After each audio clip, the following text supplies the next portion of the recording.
ایک پرانے شہر کی ایک تنگ گلی میں، جہاں ہر رات میں چاند کی روشنی کچھ عجیب سی محسوس ہوتی تھی، وہاں ایک لڑکا اپنی زندگی کا سب سے بڑا راز دریافت کرنے نکلا تھا۔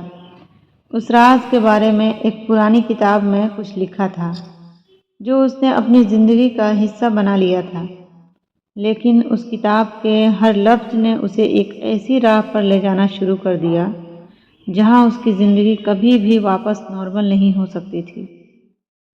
یہ لڑکا عثمان ہر رات اپنے پرانے سے کمرے میں بیٹھ کر اس کتاب کے صفحے پلٹتا۔ ہر صفحہ اسے ایک نئے راز سے روشن کر رہا تھا۔ اس کتاب کی ہر کہانی اس کے دل کی گہرائیوں میں کچھ ایسا چھپائے ہوئے تھی جو اس نے کبھی سوچا بھی نہیں تھا۔ ایک رات جب عثمان نے ایک خاص صفحہ پلٹا تو اسے ایک پرانی گلی کے کونے میں ایک پرانی حویلی کا ذکر ملا۔ کتاب کے مطابق اس حویلی میں کچھ ایسا چھپا تھا جو اس شہر کا تاریخی راز تھا۔ جب عثمان اس حویلی کی طرف گیا، اس کی زندگی بالکل بدل گئی۔ گلی کے موڑ پر ایک پرانی سنی خوشبو اسے محسوس ہوئی۔ اس خوشبو میں کچھ ایسا تھا جو اسے پرانی یادوں میں لے گیا، وہ یادیں جن میں ایک لڑکی تھی جس کا نام سجل تھا۔ سجل جس کی مسکراہٹ اور آنکھوں کی گہرائیاں عثمان کو ہر پل محسوس ہوتی تھیں۔ اس لڑکی کا تعلق اس حویلی سے تھا، اور جب عثمان نے اس راز کو سمجھا تو اسے پتہ چلا کہ سجل کی موت بھی اس حویلی سے جڑی تھی۔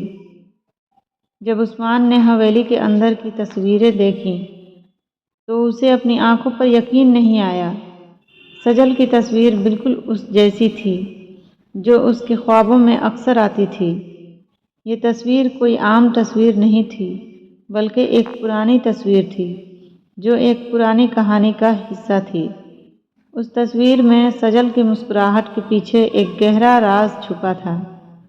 کتاب نے اسے یہ بتایا کہ جب تک یہ راز سمجھ نہیں آئے گا، وہ خود بھی اپنی زندگی کا راز نہیں سمجھ سکتا تھا۔ اس حویلی میں کچھ اور تھا جو عثمان کو اپنی زندگی کے سب سے بڑے فیصلے تک لے جانے والا تھا۔ عثمان کو یہ سمجھ آتی ہے کہ سجل کی موت صرف ایک حادثہ نہیں تھی، بلکہ ایک ایسا راز تھا جو ان دونوں کی زندگیوں کو جوڑتا ہے۔ عثمان کو اب اپنے درد کا سامنا کرتے ہوئے یہ راز دریافت کرنا تھا۔ عثمان نے پوری حویلی میں پھر سے تلاش شروع کر دی، اور آخر کار اسے ایک پرانا چھپا ہوا نوٹ ملتا ہے جس میں سجل کی کچھ آخری باتیں لکھی تھیں۔ اس نوٹ میں سجل نے اپنے جذبات، اپنی کہانی اور اپنی موت کے راز کو اس لڑکے کے لیے چھپا دیا تھا جو اس حویلی تک پہنچ سکتا تھا۔ عثمان کو اب یہ سمجھنا تھا کہ کیا وہ اس راز کو سمجھنے کے بعد اپنی پرانی یادوں اور درد کو بھول سکتا ہے، یا اس راز کو اپنی زندگی کا حصہ بنا لے گا۔ جب عثمان نے اس راز کا خلاصہ اپنی زندگی میں کیا تو اسے پتہ چلا کہ ہر راز کا اپنا ایک درد ہوتا ہے، لیکن اس راز کو سمجھ کر اس نے اپنی زندگی کے سفر کو ایک نیا راستہ دیا۔ عثمان کو اب یہ سمجھ آتا ہے کہ چاندنی رات میں چھپے ہوئے راز صرف اس لیے نہیں ہوتے کہ ہم انہیں دیکھیں، بلکہ انہیں سمجھ کر اپنی زندگی کا حصہ بنائیں۔